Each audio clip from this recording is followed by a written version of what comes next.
Headlines प्रायोजक राम बंधू लोणचं मसाला, बेस्ट निवडा राम बंधू निवडा.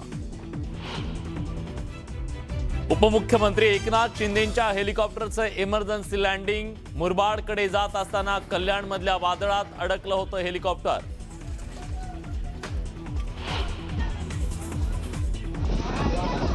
राज्यात सर्वदूर वादळी वाऱ्यासह तुफान पावसाची हजेरी. धाराशिव, नंदुरबार, नांदेड, वाशिम, अकोल्यासह ठाणे, शहापूरमध्ये विजांच्या कडकडाटासह पाऊस.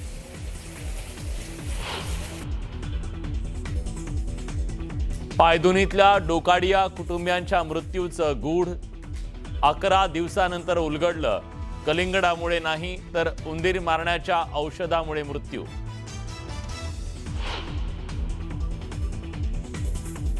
दोन 2029ला सुनेत्रा पवारांनीच मुख्यमंत्री व्हावं, जय पवारांचं मोठं विधान. तर भाजपची साथ सोडल्याशिवाय इतर कुणाला मुख्यमंत्री होता येणार नाही, रोहित पवारांचं वक्तव्य.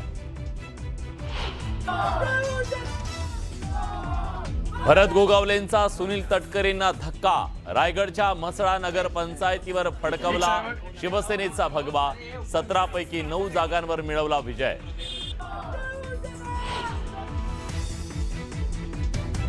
शक्तीपीठ वरून कोल्हापुरात शिवसेनेच्या 2 आमदारांमध्ये मतमतांतर.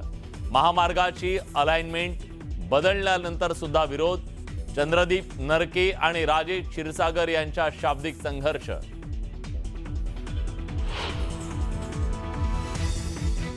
नाशकात होणाऱ्या रिंग रोडसाठी जमिनीचं भूसंपादन वादात. संजय राऊतांचा स्थानिकांसह जिल्हाधिकारी कार्यालयात ठिय्या. शेतकऱ्यांना न्याय देऊ, जिल्हाधिकाऱ्यांचा शब्द दिल्याची माहिती. राज्य बोर्डाचा 10वीचा निकाल उद्या लागणार. दुपारी 1 वाजता ऑनलाईन पाहता येणार निकाल. उत्तर प्रदेशच्या कानपूरमध्ये बसचा भीषण अपघात. राम गंगा कालव्याचे कठडे तोडून प्रवासी बस कोसळली.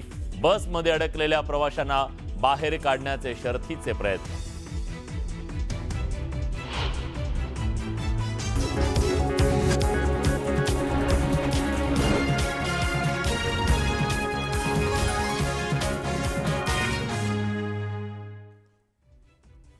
नमस्कार, मी विलास बडे. तुम्ही पाहताय आपला महाराष्ट्र. भल्या भल्यांना गंडा घालणाऱ्या भोंदू अशोक खरात भोवती ईडीचा फास अगदी घट्ट होत चाललाय. नाशिक मधल्या विश्वास कोऑपरेटिव्ह बँक इथल्या खरात आणि त्याची पत्नी कल्पना खरातच्या नावावर असलेल्या लॉकरची ईडीनं जेव्हा झाडाझडती घेतली ना, तेव्हा त्यांच्या हाती कुबेराचा खजिना सापडला. 555 असा नंबर असलेल्या या लॉकरमध्ये ईडीच्या अधिकाऱ्यांना पैसा, कागदपत्र, दागिने सगळं काही सापडलं. खराच्या लॉकरमध्ये सापडलं घबाड.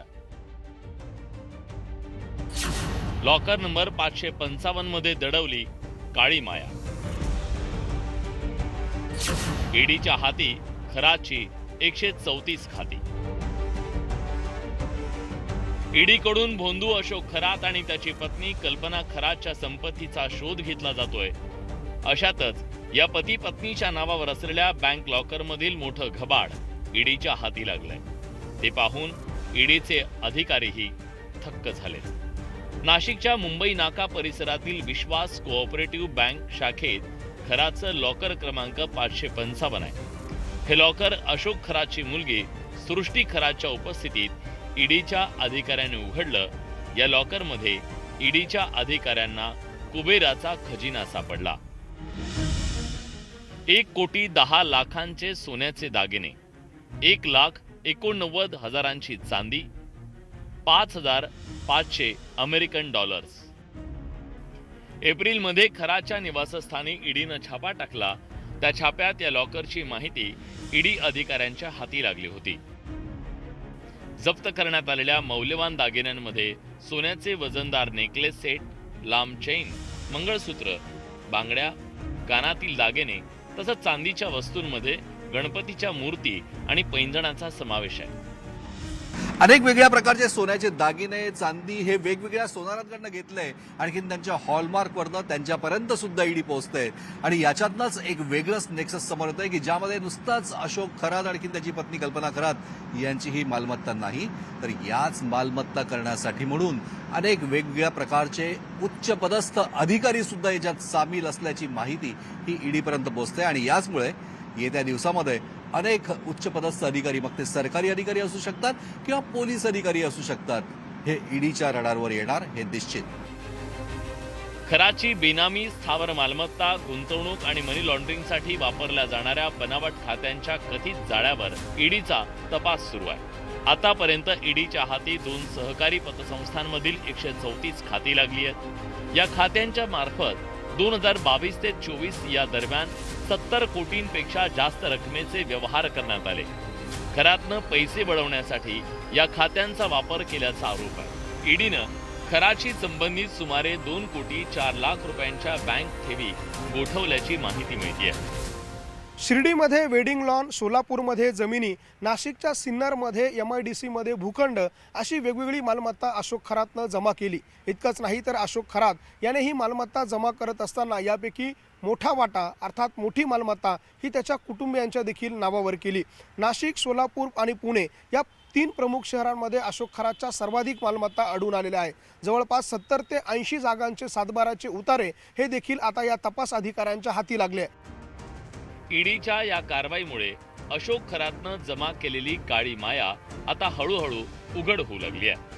त्याचा सखोल तपास करण्यासाठी ईडीनं मुंबईतल्या विशेष PMLA कोर्टात खरातचा ताबा मागण्यासाठी अर्ज केलाय. त्यामुळे आगामी काळात खराची ईडीकडून झाडाझडती घेतली जाण्याची शक्यता आहे. प्रशांत बाग यांच्यासह लक्ष्मण घाटोळ, न्यूज 18 मराठी, नाशिक. यानंतर पुढची बातमी. राष्ट्रवादी काँग्रेस अजित पवार पक्षाचे युवा नेते जय पवार यांनी आजपासून बारामती येथे जनता दरबाराची सुरुवात केली आहे. जय पवार यांच्या पहिल्याच जनता दरबाराला नागरिकांनी मोठ्या प्रमाणात गर्दी केल्याचं चित्र पाहायला मिळालं.